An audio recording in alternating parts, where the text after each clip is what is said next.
মাঝে মধ্যে সকালে ঘুম থেকে উঠতে একটু দেরি হলে এই ফাঁকিবাজির টিফিনটা আমি ঝটপট বানিয়ে নিই। তো নমস্কার বন্ধুরা, আমি প্রিয়াঙ্কা চলে এলাম দারুণ একটা টেস্টি ফাঁকিবাজি একটা টিফিনের রেসিপি নিয়ে। একদমই কম সময়ে ঝটপট এই টিফিনের রেসিপিটা খুব সহজভাবে কিন্তু বাড়িতে তৈরি করে নিতে পারবেন। খেতে কিন্তু দারুণ হয়।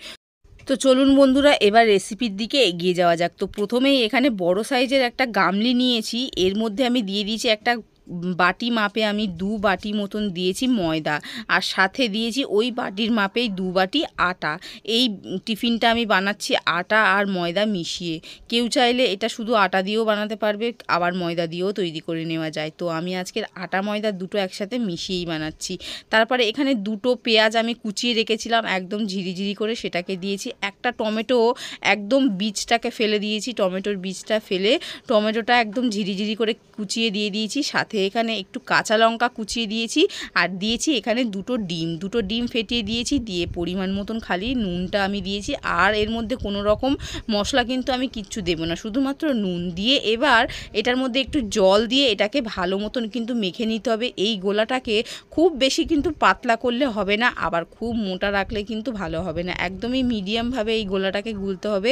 জলের পরিমাণটা কিন্তু আমি বলতে পারছি না, এটা মানে জলের পরিমাণটা দেখে বুঝে নিতে হবে, মানে কতটা আর কি জল দিতে হবে। তো মোটামুটি জল দিয়ে কিন্তু এই গোলাটাকে আমি গুলিয়ে নিয়েছি, খুব বেশি পাতলা করিনি, মোটামুটি ঘনই রেখেছি, একটু ঘন রেখেছি আর কি এই গোলাটা। এই টিফিনটা সন্ধ্যার টিফিন, সন্ধ্যায় বা সকালের ব্রেকফাস্টে এটা আরামসে অনায়াসে চটজলদি বানিয়ে কিন্তু খেয়ে নেওয়া যায়, বেশ ভালো লাগে।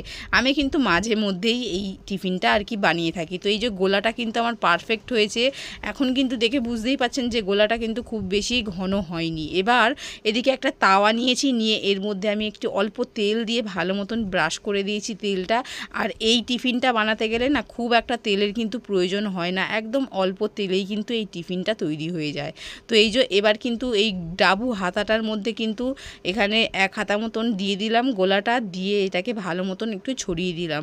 আর এই পেঁয়াজ লঙ্কাটা দিলে না এটা খেতে বেশ ভালো লাগে, ঝাল ঝাল মতন হয় লঙ্কাটা দেওয়ার কারণে, আর পেঁয়াজ টিয়াজগুলো মুখে পড়ে না, বেশ ভালো লাগে। এই যে কিছুক্ষণের মধ্যেই কিন্তু ওপরটা ড্রাই হয়ে এসছে। এখন কিন্তু এটা উল্টে পাল্টে অল্প পরিমাণে তেল দিয়ে এটাকে লাল লাল করে কিন্তু ভেজে নেব। আর কেউ যদি চায় তেল ছাড়া কিন্তু এটা বানানো যায়, তেল ছাড়াও হালকাভাবে কিন্তু গ্যাসের ফ্লেমটাকে দিয়ে এটা উল্টে পাল্টে ভেজে নিলেও কিন্তু বেশ খেতে ভালো লাগে। আমি কিন্তু মাঝে মধ্যেই বানাই, আবার তেল ছাড়াও কিন্তু বেশ কয়েকটা ভেজে নিই। তো এই যে আমি কিন্তু একদমই সামান্য তেল দিয়েছি, দিয়ে কিন্তু গোলা রুটিটা এইভাবে খুব সুন্দর করে কিন্তু বানিয়ে নিয়েছি। তৈরি হয়ে গেল দারুণ টেস্টি চটজলদি টিফিন। তো এইভাবেই সমস্ত টিফিনগুলো আমি একইভাবেই তৈরি করে নিচ্ছি। আরও 1 হাতা ব্যাটার নিয়ে প্যানের মধ্যে এইভাবে ছড়িয়ে দিলাম। এখন কিন্তু আর তেলের কিন্তু প্রয়োজন হয়নি। প্রথমবার করার সময় একটু তেল আমি হালকা একটু ব্রাশ করে নিয়েছিলাম, তারপর থেকে কিন্তু তেল ছাড়াই কিন্তু আমি এইভাবে দিয়েছি, আর সামান্য একদম অল্প একটু তেল দিয়ে এই রুটিগুলো ভেজে নিয়েছি। তো তৈরি হয়ে গেল চটজলদি টিফিন। এই টিফিনের রেসিপিটা কেমন লাগলো সেটা কিন্তু অবশ্যই জানাবেন ছোট্ট একটা কমেন্টের মাধ্যমে, আর ভিডিওতে একটা লাইক করে দেবেন। আর কেউ যদি নতুন এসে থাকেন অবশ্যই কিন্তু চ্যানেলটা সাবস্ক্রাইব করে পাশে থাকবেন, তাহলে নিত্য নতুন এরকম রেসিপি দেখতে পাবেন। তো ততক্ষণ পর্যন্ত সবাই ভালো থাকবেন, সুস্থ থাকবেন, দেখা হবে আবার পরবর্তী নতুন রেসিপিতে।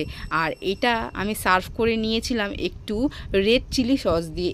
এই রেসিপিটা এত সুন্দর হয়, এতটাই সফট হয় না, মানে বলে বোঝানোর মতো নয়। তো এই যে একদম খুবই সফট হয়েছে, খেতে কিন্তু দারুণ একটা টেস্ট লাগে। যেহেতু ডিমটা দিয়েছি, ডিমটা দিলে খুব একটা মানে দারুণ একটা টেস্ট আসে। এবার এই যে আমি এটাকে একটু রেড চিলি সসের সঙ্গে সার্ভ করেছি, খেতে ফাটাফাটি লাগছিল। তো যাই হোক, আজকের মতন বিদায় নিলাম। সবাই ভালো থাকবেন, সুস্থ থাকবেন, দেখা হবে পরবর্তী রেসিপিতে। টাটা।